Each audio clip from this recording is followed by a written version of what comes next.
Qué gusto tenerlos de nueva cuenta aquí en su programa La Otra Puerta.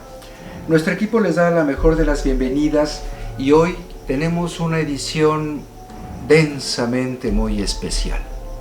Se trata de una galería de aparecidos, apariciones sobrenaturales en nuestro país. Y esta galería no es otra cosa que una herencia conformada por creencias, tradiciones, relatos que vienen de todos los tiempos y de muchas culturas que conforman nuestro México. Y bueno, para introducirnos a esta galería sobrenatural, vamos a iniciar con el personaje que por excelencia es la aparición nacional. Desde luego, no hay pueblo en nuestra república donde no se le haya visto. Me refiero a La Llorona. Claro que sí, es justamente una aparición que tiene diferentes versiones. Empecemos mencionando que la más antigua se refiere a un conjunto de sucesos funestos previos a la caída de la otrora poderosa México Tenochtitlan. Me refiero a la Cihuacóatl, que fue una aparición cuya presencia llegó a oídos del gran Tlatoani Moctezuma Xocoyotzin, que se refería a una mujer que gravitaba sobre las aguas nocturnas del sistema lagunar y que lamentaba profundamente un lamento refiriéndose a la preocupación que implicaba el destino de sus hijos, los mexicas. Y esos lamentos eran impulsados por los vientos frescos nocturnos desde las faldas de la Sierra Nevada del volcán Popocatépetl e Iztaccíhuatl y se proyectaba hasta el centro de Anáhuac. Cuando se escuchaban esos lamentos y le hicieron saber al emperador lo que se decía, se llenó de temor. Y dentro de esos sucesos funestos también surge la aparición de una garza de gran tamaño que tenía una protuberancia en su cabeza conteniendo un espejo extraño. Cuando el emperador se asomó a ver el reflejo, se impactó y se deprimió tanto por lo que vio que hasta la fecha no se sabe qué contempló. Lo cierto es que seguramente habrá tocado su alma alguna imagen que hablaba del colapso de la capital imperial mexica. Y bueno, la Cihuacóatl, que significa en náhuatl la mujer de la falda de serpientes, es poderosa simbólicamente hablando de la fertilidad de la tierra y del poder maternal que una deidad como ella podía influir en su descendencia humana para temer lo que habría de acontecer. Y justamente no pasó mucho tiempo de esos hechos funestos cuando se consuma la conquista española. Bueno, esta es una versión que profetizaba de alguna manera el sufrimiento al que habría de someterse la población indígena. Pero también hay otra versión que habla de la esposa del conquistador, el capitán Hernán Cortés, que una vez que tuvo hijos y ante la conducta réproba y un tanto libertina de este conquistador tan polémico, empezó a perder la cordura y terminó por matar a sus dos hijos. Esa demencia le hizo, más allá de su deceso, permanecer atrapada entre la tercera y la cuarta dimensión, lamentándose por lo que había hecho. Y si ustedes van a cualquier región de nuestro país y preguntan por La Llorona, seguramente habrá alguien que dirá que o la ha escuchado, o que la han visto, o saben de alguien que la haya contemplado. En Guanajuato, de hecho, en camino hacia San Luis de la Paz, existe una parcela en la que fue construida una estructura tipo monumento, porque en aquellos años, me refiero un poquito antes de la Revolución Mexicana, todos los trabajadores que transitaban por ese sendero para llegar a las tierras de labor, escuchaban o veían a la aparición y se enfermaban y se ausentaban de su trabajo. Fueron los caporales y los capataces a testificar que fuera auténtica esta causa por ausencias en el trabajo y hasta ellos cayeron enfermos. De tal manera que se mandó a un sacerdote para que pudiera santiguar el lugar y terminar con esas apariciones, pero no fue suficiente. La Llorona siguió apareciendo y no fue sino hasta que se aconsejó al hacendado mandar hacer un monumento en honor a la Llorona a manera de tumba, a manera de un pacto, para que ésta dejara de aparecer. E incluso grabado está en esa estructura en el estado de Guanajuato que se refiere a las palabras que ponen a distancia y relativamente quieta la frecuencia con que esta aparición se manifestaba. Y si ustedes van al sureste o van al norte, también van a encontrar referencias de nuestro fantasma femenino nacional. ¿Qué les parece? Seguramente en la familia o en el círculo de sus amistades habrá quien la haya escuchado o la haya visto. Pregunten y verán por qué razón la Llorona es nuestro emblema nacional sobrenatural. Y ahora pasemos con el siguiente personaje. Hablemos del famoso Charro Negro. El Charro Negro se representa como un hombre gallardo, bien vestido, de cierta energía que es atractiva y desde luego con una energía maléfica que causa siempre temor. Como ejemplo se puede apreciar en la película de Macario con Ignacio López Tarso la aparición del mal justamente en la caracterización de un charro negro con espuelas de plata, con un látigo y todo vestido de negro. Se dice que en cuanto al charro negro es una aparición que surge del centro de Coyoacán. Se dice que era un peregrino que transitaba por esas zonas y que después de caerle un rayo quedó su alma cautiva y ante la sorpresa de ese acontecimiento fue ocupado el mal para que fuera el charro negro el que personificara esta energía negativa. Pero el charro negro, en una caracterización más humanizada, tenía un gran amor. Y ese gran amor no era otro personaje, sino que la famosa sirena de agua. ¿Sí escucharon bien? La sirena de agua. Las sirenas en México son un emblema que ha tocado profundamente las fibras de las creencias que vinculan las tradiciones con los mitos. Y si ustedes van a Metepec, en el Estado de México, encontrarán que la sirena es el emblema de ese lugar. Si vamos al estado de Guerrero, a la Costa Chica y parte de la zona de la montaña, también veremos una y otra vez representada la sirena en los tejidos, en los bordados, en tallas de madera, en metal, dado que la sirena tiene un alma femenina que conecta con las aguas sagradas. Bueno, pues en el sur de la Ciudad de México hay un exconvento de San Francisco Culhuacán que tiene un gran estanque. Ese estanque es el que proveía de agua al señorío de Culhuacán desde tiempos prehispánicos.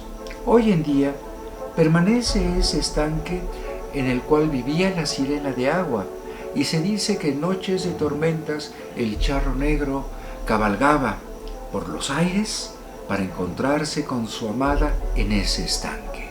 El charro negro, al llegar a ese lugar en Culhuacán, escuchaba primero los cantos para posteriormente sumergirse en el agua y causar un remolino que se aquietaba una vez que se saciaban con sus pasiones sobrenaturales.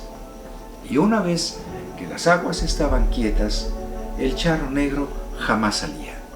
Pero también se menciona la aparición del charro negro en muchos lugares del país: Michoacán, Jalisco, Veracruz, Colima, Zacatecas, Aguascalientes y San Luis Potosí. Son escenarios donde arrieros, mineros, agricultores y comerciantes refieren ver a un charro totalmente vestido de negro, montando un caballo negro con ojos de lumbre, y que muchas veces se presenta ante aquellos que llaman, como dicen en el estado de Guerrero, al amigo. Así le llaman al opositor, porque se supone que él, ese amigo, esa fuerza que pertenece al inframundo les puede cumplir sus deseos a cambio de su alma. Y hay referencias de que ha habido personas que han pedido a cambio de su alma o muchas riquezas, fama, gloria, placeres, y termina siempre engañándolos. Por ello, el charro negro tristemente es una personificación del mal de una manera gallarda, peligrosa, de tal manera que si ustedes tienen algún encuentro con el charro negro, no olviden que la única manera es no pedir absolutamente nada, porque todo lo que promete va en contra de la evolución de cada persona. Pasemos ahora con el siguiente personaje para hablarles del jinete decapitado. Un jinete que aparece en las cercanías de Mexicali, esto en Baja California. Se supone que hace unos 50 años había un hombre llamado Carmelo que tuvo un encuentro con este jinete decapitado. Simplemente lo vio galopar y desaparecer en un sendero mientras él se dirigía a una tierra de labor. Se enfermó. En su casa, su esposa escuchaba todas las alucinaciones que tenía en medio de tremendas fiebres. Alucinaba, tenía visiones que iban contra él y gritaba que se detuviese, hasta que paulatinamente fue perdiendo su energía hasta llegar a su deceso. Después de la muerte de Carmelo hubo otras en cadena que alertaron a la población, quienes decidieron apostar varias personas para poder ver de qué se trataba. Y lo cierto es que a este jinete decapitado lo veían pasar una y otra vez, pero desaparecía y nadie sabía cómo. Y no fue hasta que pusieron cruces en los cruces de caminos cuando esta aparición dejó de ser tan frecuente. Algunos transportistas, algunos traileros que transitan sobre todo por la zona de La Rumorosa, refieren que han visto galopar en las noches de luna llena a un jinete decapitado. De tal manera que esta aparición es muy emblemática en aquella región de nuestro país. Y ahora vayamos al estado de Aguascalientes, a la presa Plutarco Elías Calles, donde ahí es el hogar sobrenatural de la Cihuatlaco. La Cihuatlaco es una mujer que se aparece en las laderas cercanas a esta gran presa, que habitualmente se aparece a aquellas personas que están borrachas y que van cruzando esas serranías. Se dice que primero aparece como una mujer muy atractiva, para que una vez que su víctima está cercana, se transforma en un ser de oscuridad que termina bebiendo la energía vital de sus víctimas hasta prácticamente dejarles sin aliento. Muy pocos pueden sobrevivir a un encuentro con esta extraña aparición. Curiosamente, en el centro de la presa hay una isla donde existe un Cristo incompleto. Es un Cristo con una expresión de escultura moderna, pero no deja de tener un aspecto dramático. Y se dice que si la Cihuatlaco no se aproxima a esa zona.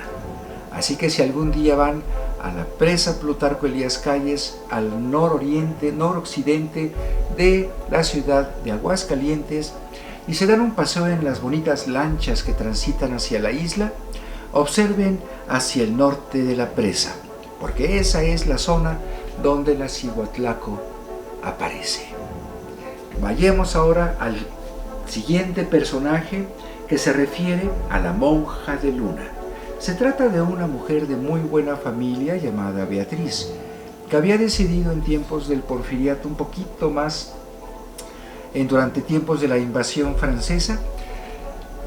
Beatriz decidió volverse monja, y sus padres, que eran de una posición cómoda, dieron una gran cantidad al convento para que pudiesen cubrirse los gastos de su amada Beatriz.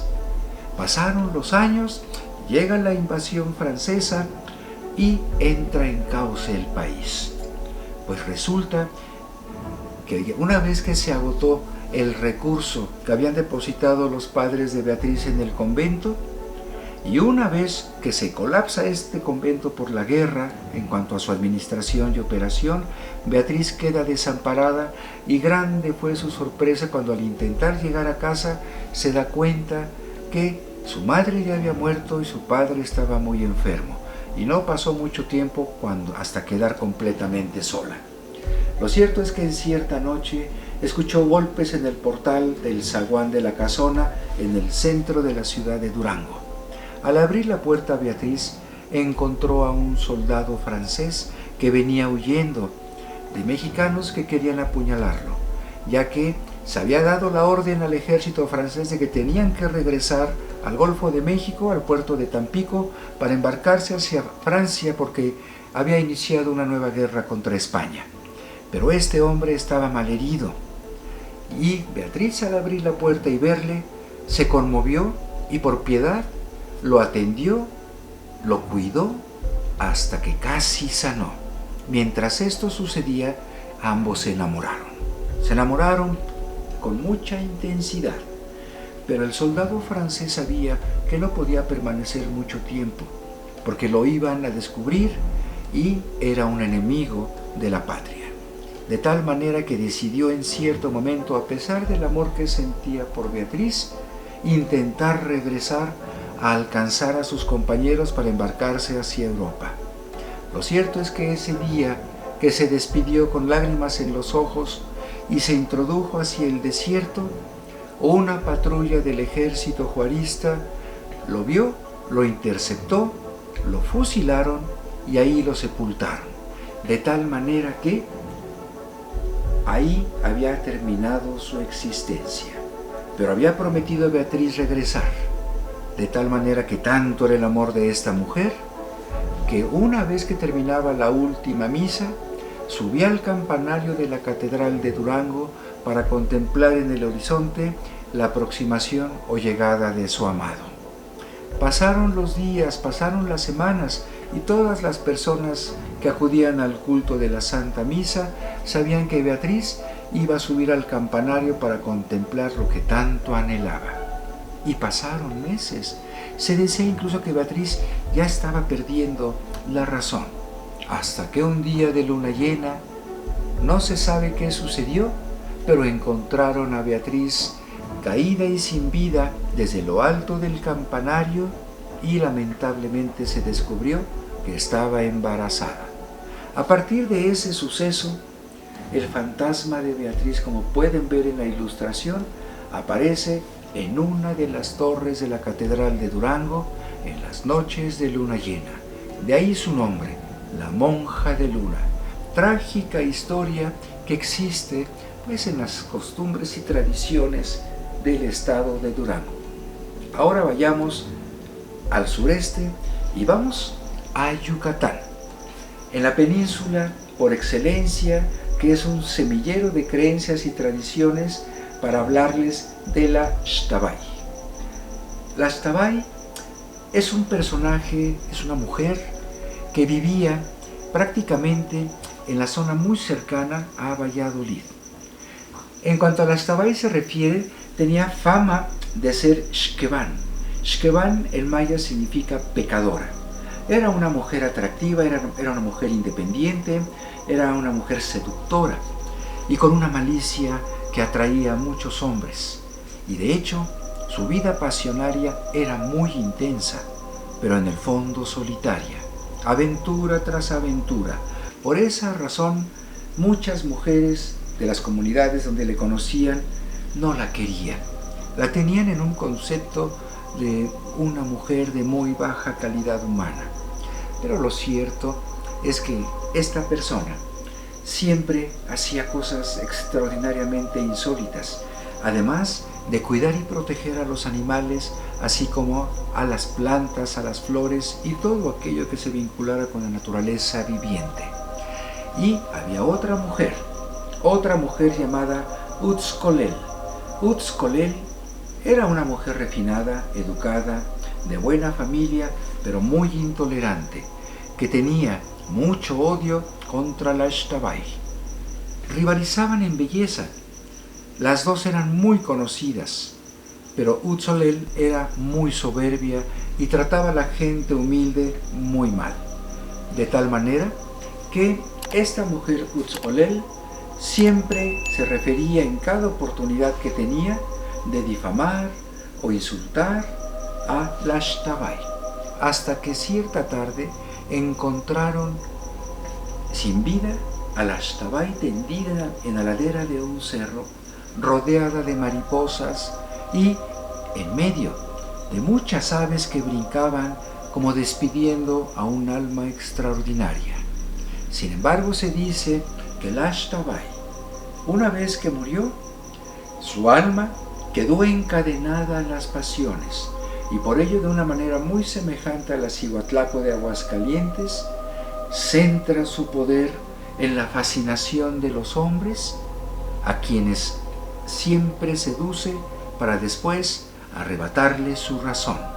Por ello, Lashtabai es de temer, y se dice que en la península de Yucatán se esconde debajo de las grandes ceibas, que son árboles de gran tamaño, como pueden ver en la ilustración, donde se dice que Lashtabai se oculta para sorprender a los caminantes solitarios. Por ello, para los andantes del Mayab, es recomendable, como una tradición lo dicta, no descansar debajo de las ceibas, porque Lashtabai puede manipular sus sentidos, puede causar una fascinación que conduzcan a la locura. Bueno, pasemos ahora al siguiente personaje para hablarles de Rebeca. Es la parecida del muelle de San Blas en el estado de Nayarit, que ya hemos presentado aquí en su programa La Otra Puerta. Resulta que este personaje, Rebeca, era una mujer que estaba muy enamorada de un marino. Este marino salió a la mar y se ahogó. Perdió la vida en las aguas del Pacífico. Y aunque Rebeca sabía que se había ahogado, no lo aceptaba y siempre salía al muelle en espera de su gran amor. Pasaron años y cada vez era más notable el deterioro de su persona, y ella se sostenía haciendo muñequitas de trapo que vendía en el muelle. Y cuando las personas se aproximaban para preguntar qué seguía guardando, ella siempre dijo las razones, y a pesar de que ella misma decía que su amado había muerto, le seguía esperando. Hasta que parientes, al parecer del estado de Monterrey, del estado de Nuevo León, se la llevaron a Guadalajara para someterla a un tratamiento y perdió la vida. Pero siempre pidió que sus restos fueran llevados al muelle de San Blas para que, aún así, sin vida, y sus despojos pudieran tener siempre la esperanza de al menos tener aproximación con el retorno de su ahogado y fallecido amado. Si van ustedes al muelle de San Blas, podrán contemplar una estatua hecha de bronce, donde se contempla a Rebeca contemplando el horizonte y con la esperanza de un encuentro imposible. ¿Qué les parece? Una historia romántica y muy dramática. Bueno, pues pedimos de todo corazón que le den like, suscríbanse y compartan. Y pasemos ahora con un personaje que no es muy conocido, pero que es muy singular. Estamos hablando de el Pideveintes. ¿Sí? Se trata de un niño que aparecía en la ciudad de La Paz, Baja California Sur.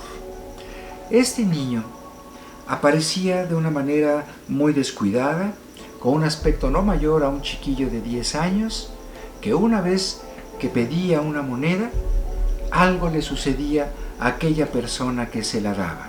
Y como ejemplo, tenemos el caso de un zapatero que era pues un hombre muy trabajador, era un hombre próspero de la ciudad de La Paz. Y una vez que tuvo el encuentro con el Pideveintes, al darle una moneda, el niño al sonreír expuso una dentadura de un tamaño desmedido. Su rostro se distorsionó, y al ver esto el zapatero se asustó, se le hizo muy extraño y decidió mejor dar la vuelta después de darle la moneda y no volver a pasar por ahí, porque había sentido una sensación muy inquietante y hasta miedo. Pero aunque él intentaba burlar a este niño, el niño siguió apareciendo hasta que fue enfermando el noble zapatero, hasta que terminó por perder la vida. Y se sabe también de una mujer de esos tiempos también, que después de tener un encuentro con el Pideveintes, fue atacada por una jauría de perros, que también le arrebataron la existencia. Y un tercer caso de un policía que se dio la investigación, se descubrió que este niño salía de una barda muy antigua, de tal manera que mientras estaban destruyendo la barda, un fragmento de esta le cayó a ese policía, que también entregó su vida. Y hasta ese momento el Pideveintes dejó de aparecer. Se supone que ese resto de esa barda era un acceso sobrenatural por donde el Pideveintes entraba y salía, de tal manera que es un referente no muy conocido, pero forma parte de la galería de seres sobrenaturales de nuestro país. Y por último, vayamos a la ciudad de Monterrey, Nuevo León. Estamos hablando aproximadamente a principios del siglo XX, donde es famoso el caso de un cochero llamado Don Gregorio. Don Gregorio se daba al trabajo de ofrecer su carreta, su carruaje, para llevar a cualquier hora a las personas que lo requirieren. Y mientras no tuviese pasaje, él aguardaba en el centro de la ciudad en espera de pasajeros. En cierta ocasión llegó a él una noche muy fría, de un viento cortante, una mujer vestida de negro, cuyo rostro no se alcanzaba a ver porque iba vestida de luto. Bueno, esta mujer le pidió al cochero que durante 9 días la recogiera a esa misma hora, en ese mismo lugar, y ella le indicaría qué lugares tendría que visitar. Y siempre fue el Templo del Roble. El primer día, el cochero la dejó. El acuerdo era que ella le iba a pagar al final, a lo cual el cochero accedió. Se veía que la mujer era de buena apariencia, de una buena posición, y confió. La segunda noche también le volvió a dejar en ese templo. Pero la última, la novena de las noches, la mujer le pidió al cochero llevarla al panteón. Y una vez que la mujer bajó, el cochero se dio cuenta de que la mujer no caminaba, sino gravitaba. Y una vez que la mujer le indicó en dónde ir a cobrar, el cochero simplemente fue, y gran sorpresa se llevó cuando ese domicilio era una casa abandonada donde había muerto una mujer que era viuda de mucho tiempo. De tal manera que, bueno, pues don Gregorio había sido testigo de la aparición 9 veces del fantasma que, quienes dicen, aún se sigue apareciendo en el Templo del Encino. De tal manera que si ustedes van a la ciudad de Monterrey, visiten el templo y verán que hay una energía extraordinariamente recogedora, pero también misteriosa. Bueno, esperamos que les haya gustado esta edición de La Otra Puerta, y nos vamos a ver un poquito más allá en nuestra próxima emisión. Hasta entonces.